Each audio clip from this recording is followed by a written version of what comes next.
A central pillar in the Morrison government's economic plan is lower taxes. Lower taxes on hard-working Australians, lower taxes for entrepreneurial Australian businesses. Our tax cuts, already being delivered across Australia, are putting more than $2 billion a month extra into the pockets of hard-working Australian families. Our future tax cuts that are outlined are going to ensure that around 95% of hard-working Australians pay no more than 30 cents in the dollar. Tax cuts are all about reward for effort. They're all about ensuring we get growth across the Australian economy. And indeed, our tax breaks for Australian businesses, particularly the full expensing measures at present, are seeing a surge in investment activity that is creating jobs for today and productivity and competitiveness for the future. And yet there's a cloud that hangs over lower taxes for Australia, and that cloud is Anthony Albanese and the Australian Labor Party.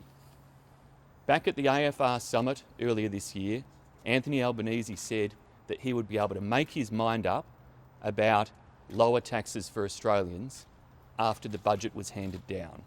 Well, the budget was handed down 2 days ago, and yet Anthony Albanese is still unable to say whether he supports lower income taxes for Australians. He's even unable to say whether or not Labor will junk its housing tax policy on negative geared properties, or whether or not Labor has a position in relation to higher taxes and levies to fund aged care. The Morrison government's position is crystal clear. We always stand for lower taxes, and we are delivering economic recovery through lower taxes for hard-working Australians. This really is the come clean moment for Anthony Albanese and the Labor Party. Come clean about whether they stand for higher taxes or lower taxes. Is Anthony Albanese on Bill Shorten's old ticket of higher taxes for hard-working Australians, or Scott Morrison's plan of lower taxes for hard-working Australians? The Australian people had this choice at the last election. They voted for lower taxes then. Labor should heed that message, and Anthony Albanese should come clean whether he has a high taxing agenda or give confidence to the Australian economy and back lower taxes for the future. Minister, the Daily Telegraph is reporting that the Kurri Kurri gas power station will be funded through a $3.8 billion fund set aside in decisions taken but not announced in this budget.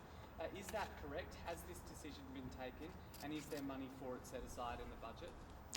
Well, look, what's in the budget is clearly outlined. There are a number of issues that relate to matters of commercial sensitivity, sometimes to national security, that have to be handled sensitively and are budgeted for as part of contingency arrangements. That's usual practice, and when the government has announcements further to what's released in the budget to make, we'll make those announcements.